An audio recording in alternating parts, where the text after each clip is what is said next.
Sou idiota por não dar o presente de aniversário da minha mãe, mesmo já tendo pago? Sou Marcel, 45 anos, sou o segundo de 6 irmãos. Minha infância foi conturbada, já minha adolescência foi pior. Eu era um nerd frequentador de igreja na periferia da cidade. Na visão dos adolescentes era um otário profissional. Eu ia para a escola fazendo chuva ou sol, repeti a 8ª série, pois tirei um ano para ser idiota, me juntei com mais companhias, bebia e queria roupas caras, como qualquer adolescente da época. Não havia as facilidades de hoje, celular e internet fácil para qualquer um.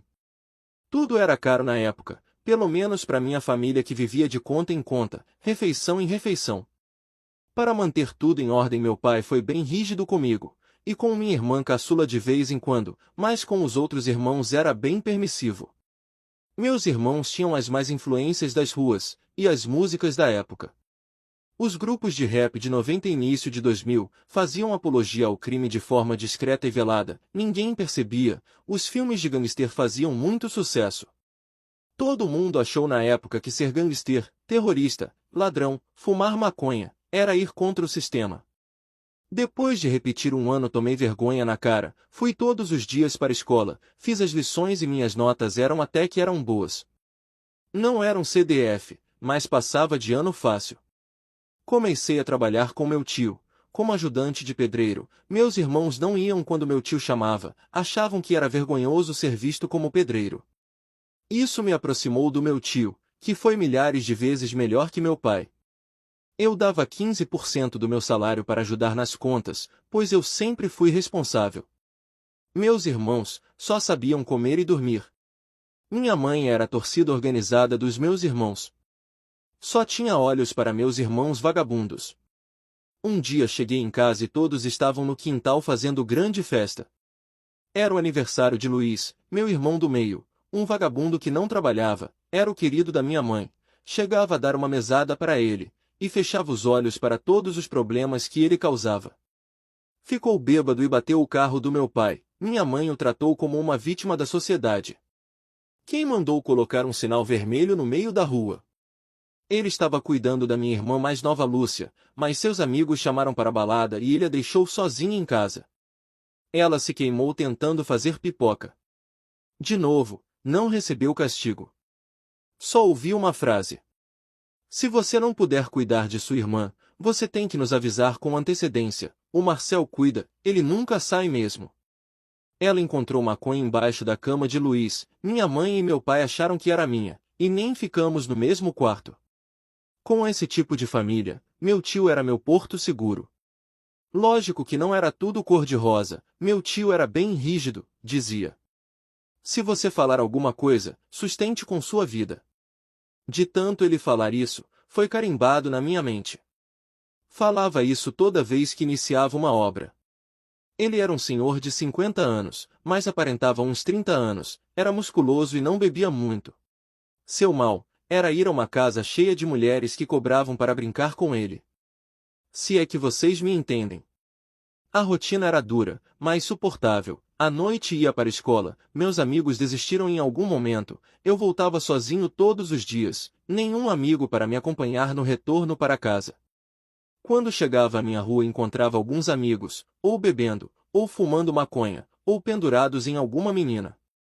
Eu me sentia um idiota, por não estar aproveitando, ou festejando como eles. Já não ia mais à igreja, também não ia muito a festas, pois todos bebiam até cair, minha resistência ao álcool era horrível. 2 latinhas já ficava bobo. Um ano após eu terminar o colegial, meu tio caiu de um andaime, quebrou 2 costelas, a mão, e torceu o pé. Como já tinha uma idade avançada, foi direto para a UTI. Eu fiquei com ele por 2 dias, depois ele acordou quando passou o efeito da anestesia geral. Ele disse entre gemidos e sussurrava: "Por favor, termine a obra." Eu disse para não se preocupar com isso agora. Ele me olhou e eu lembrei da frase que ele sempre dizia. Eu o acalmei e disse que terminaria. Ele relaxou e dormiu. No outro dia eu fui à obra, levai um dos amigos, que atrapalhou, mais do que ajudou, era a finalização de um telhado, que eu tinha feito dezenas de vezes com meu tio. Terminei no mesmo dia. Ainda há tempo de visitar meu tio à noite. Não deixaram eu entrar na sala onde ele estava, pois estava entubado, mas consciente, ele estava bem ruim. Eu implorei a um médico para avisar a ele que eu tinha terminado a obra. Uma enfermeira veio a mim, meia hora depois, e disse que já tinha avisado. Só tive acesso a meu tio 3 dias depois, mas quando vi, ele estava mais alerta, só com soro, sem o tubo de respiração. Ele sorriu, apontou o cano em sua garganta, tinha feito uma traqueostomia. Ele saiu da UTI e depois de 10 dias voltou para casa. Com o dinheiro da obra eu paguei as contas do meu tio, contratei uma temporária para arrumar a casa, e morei com meu tio, por 3 meses. Assumi as obras do meu tio, e suas contas, o levei às consultas e fisioterapia. Agora ele aparentava bem mais do que a idade que tinha, já não tinha a mobilidade de antes, gemia ao sentar e levantar. Mais de 1 ano se passou até ele conseguir subir numa escada, o ritmo já não era o mesmo. Mas eu fiquei ao seu lado em tudo o que ele precisava, ele já não precisava de ajuda em casa. Um dia ele me chamou para trabalhar numa casa que estava na fundação. Ele disse que o terreno era dele, mas não conseguia desenvolver a construção. Eu olhei o terreno e vi que era bem localizado, seria ótimo para meu tio, para locomoção. Eu disse que iria ajudá-lo até a última telha. Poderia dizer que ele chorou, mas ele me convidou para o bar. Foi difícil, houve finais de semana que falhamos miseravelmente, não fizemos nada no terreno. Mas ele sempre dizia: eu preciso que esse terreno valorize. Eu embarquei na visão do meu tio, e aos trancos e barrancos conseguimos fazer uma casa completa. O encanamento, a fiação elétrica estava impecável. O portão era automático. Forro de gesso, com molduras de 10 centímetros por toda a casa. O muro recebeu cerâmica com padrão na diagonal. 2 quartos com suíte na parte de cima. E um banheiro de uso geral na parte de baixo. As fechaduras eram eletrônicas, e ainda conseguimos fazer 2 cômodos nos fundos, caso precise receber muitas pessoas. Uma churrasqueira de concreto ladeada por tijolos vermelhos. Foram precisos 1 ano e meio para terminar a casa dos sonhos do meu tio. Quando terminamos eu já estava com 22 anos. Infelizmente nesse tempo, meu tio piorou sua pressão. Os anos se alimentando mal, trabalhando muito, e uma ou outra doença venérea maltratada cobraram seu preço. Mas agora não me preocupava muito, ele tinha uma casa bem estruturada. Enquanto isso, em casa, meu irmão mais velho Moisés, foi preso por vender drogas, meu outro irmão já havia casado com a segunda mulher, meu pai ordenou que eu construísse uma casa no grande terreno da nossa casa e os outros irmãos estavam procurando um jeito de se perderem. Minha irmã engravidou, o namorado não tinha onde cair morto e veio morar em casa.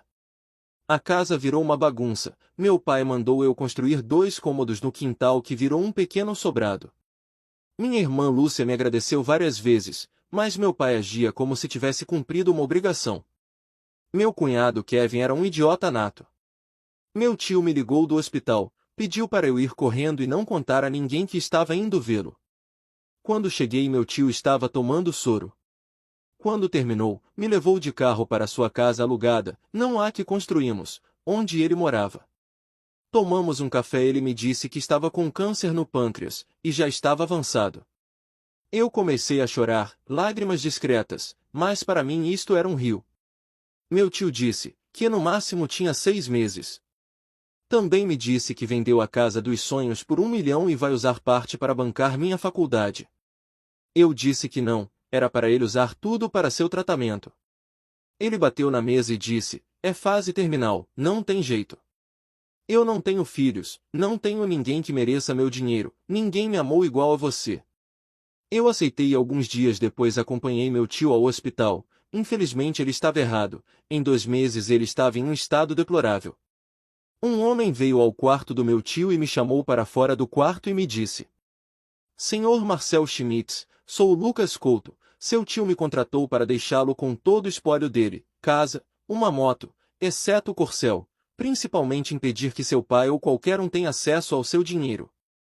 Seu tio Armando Schmitz deixou claro que eu deveria administrar o dinheiro até você se formar.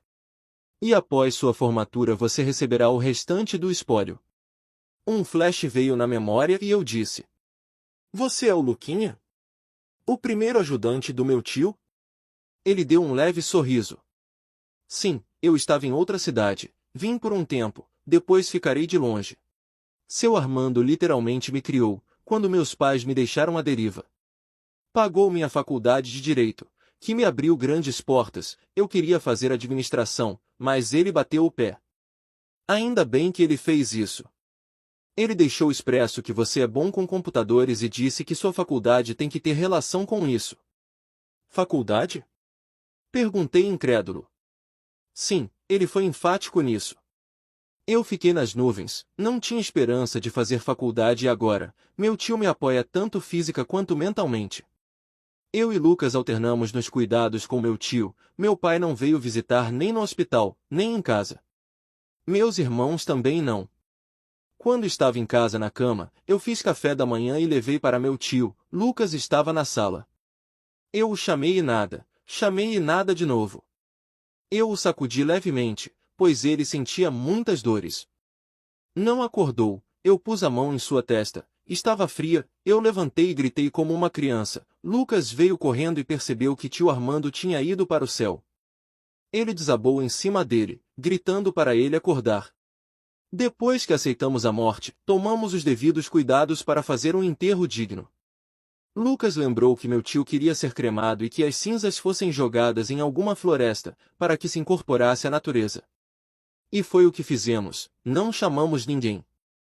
Fomos a um parque chamado Manoa da Serra e despejamos as cinzas, embaixo de uma árvore enorme. Não sei qual é, mas era linda. Lucas já havia se preparado para o inventário e entregou o corcel a meu pai. Meu pai gritou: E os terrenos, e as casas? Lucas disse: Essa é a única coisa que estava no nome de Armando Schmitz. Sua vontade era que você ficasse com o carro. Meu pai xingou e disse: Ele sabe que eu acho esse carro horrível. Já fiz o que devia. Lucas me disse que deveria vender também a casa do meu tio, que ele dizia que era alugada e que entraria em contato. Disse que não deveria contar a ninguém da minha família. Eu voltei para casa, ainda estava no meio do ano e o primeiro semestre só começava em janeiro. Meus irmãos estavam como sempre, olhando para o próprio umbigo e se destruindo. Meu pai pediu para que eu construísse um quartinho no fundo do quintal, era a minha parte, onde eu ia morar, no terreno deixado para meu pai. Lucas me disse que meu pai enganou meu tio para ficar com todo o terreno. Eu fui o último a receber um pedaço do terreno. Era o menor pedaço, havia um pequeno espaço de 2,80 m entre a casa do meu irmão mais velho que estava preso, e a da minha irmã caçula. Meu pai pagou pelo material de todas as casas, mas a minha disse para eu me virar. Eu construí uma casinha bem compacta, aproveitei todos os espaços. Embaixo foi alvenaria, com fundação sólida, os 2 andares de cima eram de madeira. Parecia um chalezinho. Mesmo todas as casas tendo o dobro de espaço da minha casa, meus irmãos começaram a reclamar com meu pai. Disseram que eu queria humilhá-los construindo uma mini mansão. Meu pai me deu um sermão, dizendo que eu era um exibicionista. Um dia fui para uma obra, fazer uma casa da fundação ao teto, ia ficar um mês fora. Quando voltei as 2 janelas estavam quebradas, a porta caída e os móveis haviam sumido, só ficaram os que eu havia embutido na parede, mesmo assim destruídos. Eu sentei no chão e chorei, depois fui falar com meu pai. Pai, o que houve com minha casa? Em um cinismo macabro ele disse: Não sei, filho, fomos à praia, quando voltamos estava assim. E por que não me chamaram, ou chamaram a polícia? Não ia adiantar, já haviam roubado. Eu respirei fundo e me virei para ir embora, mas notei a lâmpada da varanda que nunca foi trocada, de repente estava acesa. Não disse nada, fui dormir no que restou da minha casa. Fiz a lista de tudo e comprei aos poucos, depois fui comprar um computador usado na loja de conserto de computadores. Eu entrei na loja e fiquei boquiaberto, a loja era de um amigo de infância. No balcão em destaque meu computador. Reconheci por causa do adesivo do Vegeta do Dragon Ball. Eu perguntei ao Bruno, dono da loja, e esse computador? Ele disse entusiasmado, é um top de linha, tá novinho, zerado, é rápido. sem um arranhão. E quem te vendeu? Foi seu irmão Moisés. Como assim? Ele não tá preso. Ele saiu, já faz umas 2 semanas, até fizeram uma festa pra ele, a galera toda foi. Eu me senti traído e humilhado, mas disfarcei e comprei meu computador. Quando voltei, fui à casa de Moisés. Eu bati, uma mulher atendeu, ela abriu e deixou meia porta aberta. Eu vi metade do meu sofá atrás dela, era marrom claro, com listras pretas, era horroroso, mas estava muito barato. Eu disse, eu quero falar com Moisés. Ela disse que ele não estava. Eu esperei até meu pai chegar e o questionei. Por que meu sofá está na casa do Moisés? Por que vocês não me avisaram que ele voltou, ou que iam fazer uma festa? Meu pai nem piscou e disse. Como tinham arrombado sua casa e estava aberta, nós pegamos seus móveis e demos para o Moisés, ele não tinha nada em casa. Como assim vocês deram meus móveis para ele? Por que não deram o de vocês? Marcel, para de fazer drama, você pode comprar de novo, ele acabou de sair, estava precisando mais. Nós não te avisamos porque você estava trabalhando longe, não queríamos te atrapalhar. Não é possível que vocês simplesmente me descartem como um desconhecido? Eu fui para minha casa totalmente destruído. Com o passar dos meses, reconstruí minha casa, coloquei uma porta reforçada, troquei as janelas de madeira por janelas de aço. Comprei alguns móveis e liguei para o Lucas. Ele me ajudou com uma boa soma. E me avisou que só faltava um mês para começar a faculdade. Você terá uma vida estável, todavia terá que apresentar boas notas e principalmente, não ficar em nenhuma matéria. Senão terá que se virar com as mensalidades do próximo semestre. Ordem do seu tio Armando. Já deixei o dinheiro para comida, passagens e depois você me envia a lista de materiais. Eu fiquei empolgado, mas não falei para ninguém que ia estudar. Iniciei e só no 5º mês meu pai me perguntou para onde eu ia toda noite. Eu expliquei, e ele nem ligou, só me disse para não ficar snob. Eu escolhi ciência da computação. Eu me encaixei bem. No 2º semestre fui estudar na capital, morei na casa de Lucas. Tinha mais oportunidades de trabalho, mas conciliar trabalho e faculdade foi um pesadelo.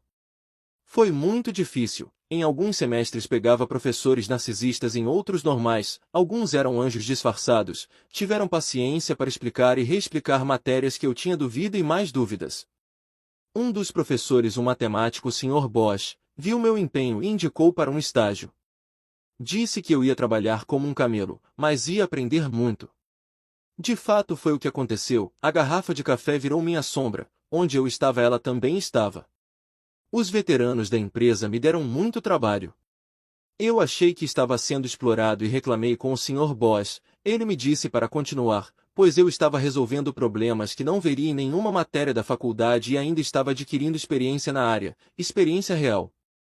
Ele disse, na Colpex você não servirá cafezinho para ninguém, vai trabalhar com os melhores, mas também terá desafios de gente grande. De fato esse estágio era um novo nível de dificuldade. Quebrei a cabeça para resolver, mas os antigos me ajudaram também, indicaram caminhos, livros, fóruns, grupos. Meus colegas de faculdade não chegaram nem perto da correria que era na Colpex, alguns literalmente estavam servindo café. Acabou o estágio e eu estava aliviado, 3 horas viraram 6, de pura batalha e agora livre. Entreguei o trabalho de conclusão de curso que foi muito bom. Me formei, não fiz festa de formatura, só peguei o diploma. À noite saí com Lucas e sua namorada Laura. Ela era psiquiatra e me dizia para não ser permissivo, e se impor mais, vai precisar para a vida. Eu ergui uma lata de cerveja e disse vou tentar. Eu não via o quão permissivo eu era e o quão abusivas eram as pessoas à minha volta. Voltei para minha cidade. Cheguei e tive uma recepção à moda da minha família, fria e seca. Minha irmã, agora grávida do 5º filho, me disse apenas, oi, como se eu não tivesse saído um ano que eu havia. Meus irmãos fizeram o mesmo. Meu pai nem ligou, só acenou a cabeça.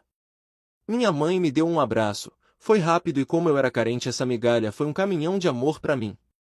Hoje eu vejo o buraco emocional que eu tinha. Um dia, após a minha chegada, meu pai me intimou. Disse que eu deveria ajudar com mais contas, visto que eu tinha uma casa ali. Eu disse que ainda não tinha um emprego, mas disse que ia ajudar. Todo mês eu contribuí com R$ 500. Minha irmã chegou em mim e me pediu para colocar um serviço de streaming na casa dela. As crianças estavam muito agitadas. Paguei e ainda comprei alguns brinquedos para meus sobrinhos, inclusive para os filhos de Luiz. Fiz alguns freelas que pagaram até que bem. Fiz algumas pequenas reformas. Meu irmão Moisés pediu para financiar uma moto no meu nome para ele trabalhar com entregas e sair dessa vida de vagabundo e ex-presidiário, e também ajudaria, pois sua namorada estava grávida de 7 meses. Ele disse que pagaria as parcelas. Sem pensar eu fiz. Mas em 3 meses descobri que meu nome estava sujo por falta de pagamento. Eu o questionei e ele prometeu para o mês seguinte, e quando não pagou para o outro mês e de novo, até que percebi que ele não iria pagar, que não iria mudar. Paguei a moto para limpar meu nome. Começou uma enxurrada de urgências, de pedidos que eu me desdobrava para atender. Um dia Sr. Bosch, meu antigo professor, me mandou uma mensagem e perguntou: "Está livre, tenho uma proposta para você. Me retorne se tiver interesse." Eu retornei na hora. Ele me ligou e falou de uma vaga na Blandcom, que é filiada à Tesla, para trabalhar com telecomunicações. O salário era incrível, início imediato. Como qualquer emprego, o início foi difícil. Até decorar as nomenclaturas e os protocolos de segurança, foi uma tortura, mas depois virou rotina e cada problema era resolvido em tempo hábil, deixando minha sessão estável. Isso trouxe atenção para mim, ganhei uma equipe e a treinei à moda Bosch. Problemas e mais problemas para resolver, e consulta à vontade. Minha empresa queria que em uma semana eles estivessem prontos em um mês. Eu conversei com o coordenador geral no Brasil e fiz uma proposta de 3 meses. Ele disse que era impossível esperar isso tudo. Eu disse que se eles não dessem o resultado esperado e fossem mini craques de mim, eu pagaria o salário da equipe de 6 pessoas do meu bolso. Ele sorriu e disse que vai investir em mim. Eu conversei com a equipe e passei os prós e contras, lógico que me concentrei nos prós. A equipe aceitou, pois o prêmio era grande. Eu literalmente torturei a equipe, submeti a pressões inimagináveis. Viradas de 36 horas. Problemas além da imaginação e reuniões de 6 horas para resolver verdadeiros enigmas computacionais. Em 3 meses eu tinha mestres do sistema. A eficiência aumentou em 15%. A estabilidade deixou as chamadas quase nulas. Isso me deu tempo para trabalhar o software. Uma vez por semana para tirar as falhas e refinar o código. Os resultados mais uma vez saltaram na escala. O coordenador foi promovido e me ligou gritando: "Eu sabia que investir em você era investir num diamante. Você e sua equipe vão receber um bônus e participação nos lucros." A equipe que acreditou em mim e investiram seu tempo e energia agora viram os resultados. A empresa os tratava como joias e todos receberam propostas de outros setores da empresa. Ganharam cargos de destaque e aumentos substanciais. E por fim só sobrou um na minha equipe. Mas o destino tem sua maneira de dar uma rasteira. Veio a pandemia e tive que trabalhar em casa. Foram tempos horríveis, as pessoas se revelaram monstros. O governador do meu estado fechou as empresas, trancou as pessoas em casa e foi para Miami, onde não havia lockdown. O prefeito se revelou insano. Literalmente um demente, além de trancar as pessoas em casa, limitou os alimentos que podiam ser comprados. A ACM, um tipo de segurança da prefeitura, vasculhava as ruas para prender as pessoas que não estivessem em casa. Prenderam uma mulher por estar num parque vazio, foram tão truculentos que quebraram a mão dela. Pessoas foram impedidas pela prefeitura de distribuir marmitas e cestas básicas. Minha família sofreu, pois ninguém podia sair, nem para trabalhar. A ajuda que o governo federal deu, teve um leve refresco, mas minha família começou a implorar por ajuda por comida, roupas e dívidas. Além da ajuda que eu dava mensal, tive que desembolsar R$ 6.000 para ajudar meus irmãos. Felizmente a pandemia foi acabando aos poucos, todos voltaram a seus empregos e eu consegui diminuir a ajuda à minha família, mas ainda assim tinham algumas urgências. Para comemorar, minha família foi em peso para a praia, fretaram um ônibus para ir. Um sinal vermelho que eu não vi. Nunca tinham dinheiro, mas agora iam para a praia e até fretaram um ônibus. E por incrível que pareça, dessa vez eles me convidaram. Descemos e ficamos 3 dias numa pequena chácara perto da praia. Lógico que me pediram ajuda para pagar a chácara e a comida. Quando voltamos para casa, mais uma vez minha casa estava arrombada. A dos meus irmãos não. Minha mãe chorou e me abraçou. De novo esse gesto me confortou, achei que foi sincero. Meu irmão Tadeu falou rindo. Marcel, você é o cara mais azarado do mundo. Eu só respirei fundo. Todo esse tempo não precisei mexer no fundo que Lucas fez para mim. Eu fui tão ingênuo que não desconfiei. Como eu havia reforçado tudo, não tinha muito estrago. Eu comprei novamente os móveis e dessa vez instalei câmeras Wi-Fi. Contratei um serviço de nuvem para armazenar as filmagens e comprei cartões de memória. Eu fiquei destroçado, mas continuei vivendo um dia após o outro. Quando voltei para a empresa conheci Sara, uma integrante do RH. Ela era linda, era uma portuguesa que veio visitar o Brasil e ficou. Era linda, seus cabelos negros, algumas sardas. Ainda trazia algumas peculiaridades da língua de Portugal. Se rodeio, direta e seca. Às vezes doía de tão direta. Conversamos sobre a vida, sobre os problemas, ela contou como foi criada por sua mãe narcisista e seu irmão de ouro. Quando contei minha vida ela foi direta. Eu tinha só um irmão que era o filho de ouro, você tem 5, sua família é toda tóxica. Se liberte antes que eles te destruam física e mentalmente. Eu abri a boca, pois fazia sentido, mas eu não sabia como me libertar de anos desse esquema tóxico. Meu pai era um caso perdido, mas ainda tinha esperança que minha mãe reconhecesse pelo menos uma vez meu esforço. Quando cheguei à noite, meu pai, Moisés e Tadeu vieram à minha casa. Meu pai foi direto. Vamos fazer uma festa surpresa para sua mãe aqui. Mas queremos com buffet, show de pagode, garçons e decoração. Você consegue nos ajudar? Eu fiquei feliz, pois eles estavam organizando uma festa e me chamaram pela primeira vez. Eu disse que sim, sem nem perguntar quanto. Eu desembolsei R$ 8.000 para a festa, e separei um colar com pedras negras preciosas, eu não me lembro o nome, mas custaram R$ 5.000. Pedi para eles fazerem uma surpresa no dia. Os dias passaram e corremos para preparar tudo, convidamos a ruas e alguns parentes. Era sexta-feira, o dia do aniversário da minha mãe. Eu queria que fosse um dia memorável. Lembrei das câmeras de segurança. Elas tinham sinais luminosos, som de sirene, e ainda alto-falantes e microfones sensíveis. Seria mais um adereço para fazer surpresa, quando a joia chegar, e aciona a sirene. Entrei no app da câmera para testá-la. Vi meus irmãos arrumando as mesas, colocando as cadeiras e as toalhas, o dia estava sem nuvens, a noite seria agradável.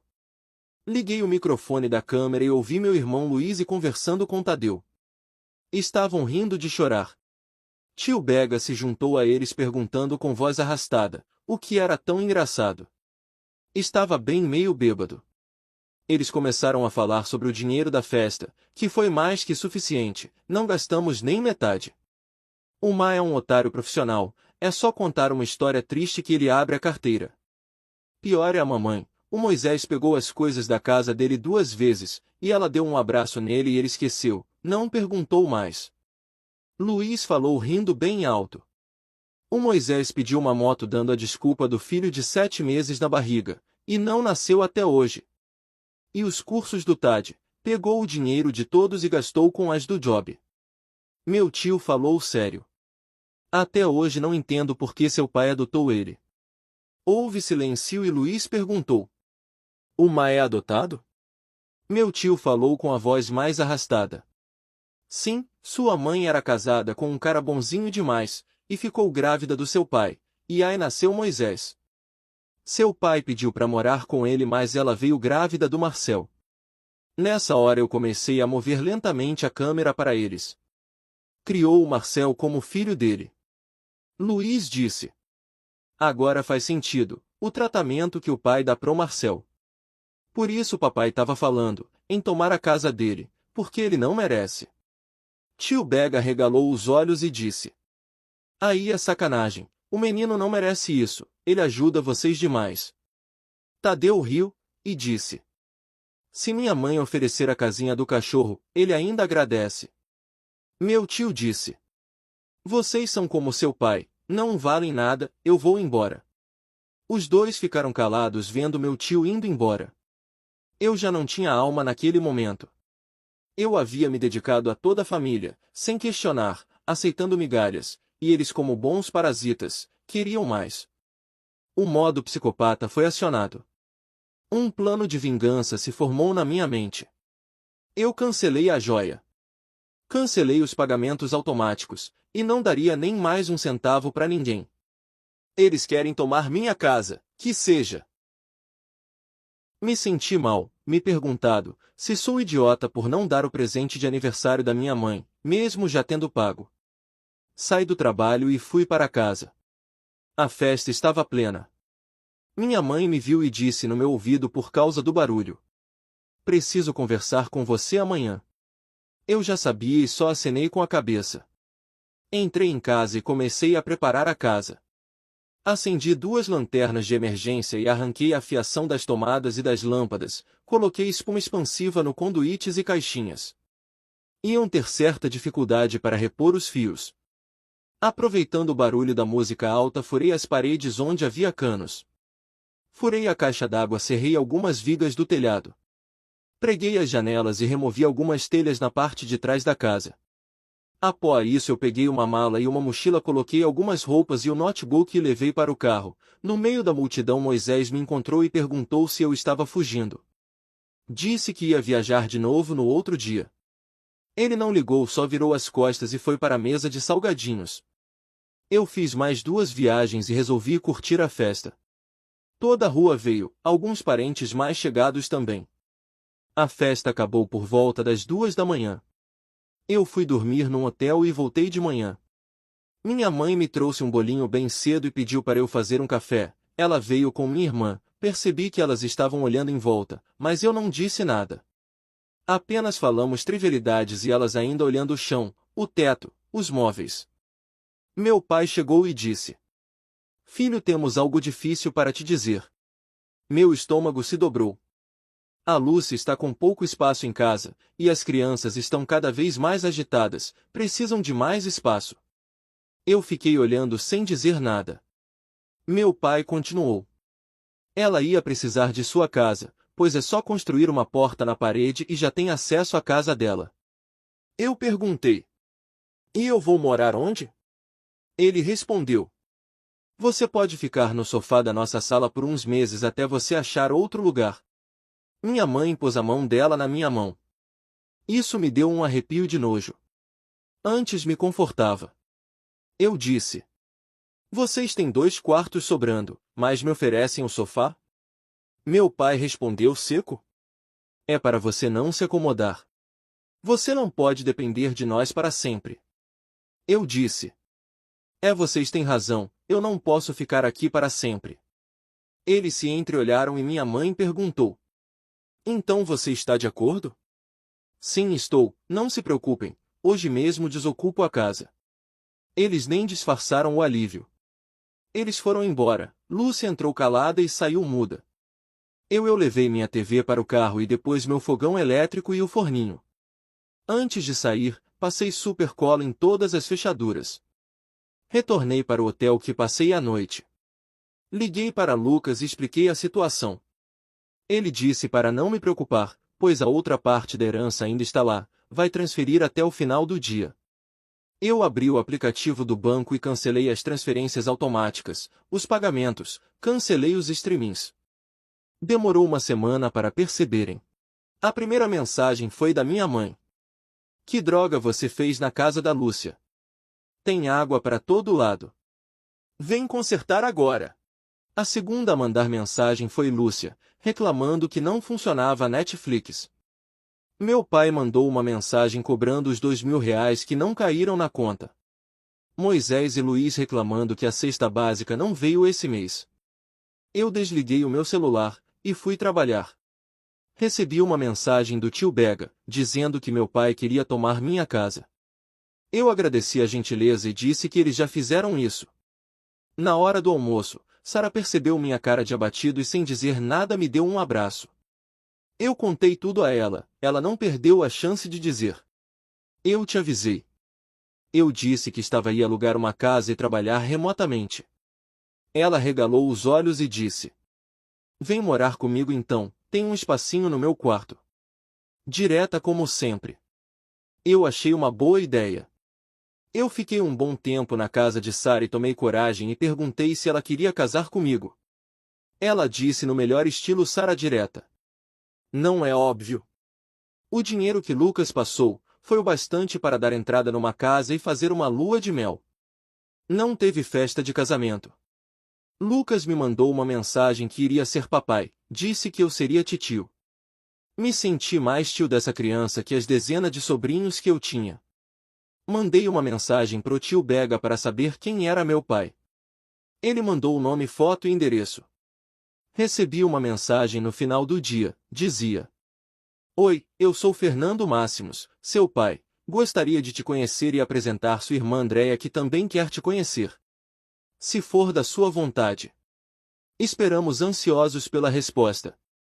Aquela mensagem me encheu de alegria.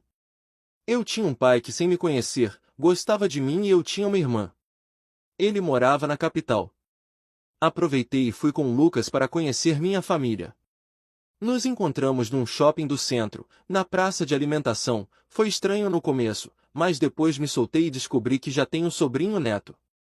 Lucas me chamou de velho e caiu na gargalhada. Meu verdadeiro pai riu e disse: Só falta os seus filhotinhos. Não é meu filho? Lucas cuspiu o refrigerante de tanto rir. Foi uma tarde memorável, me senti amado. E aí, pessoal? Curte, comenta, compartilha!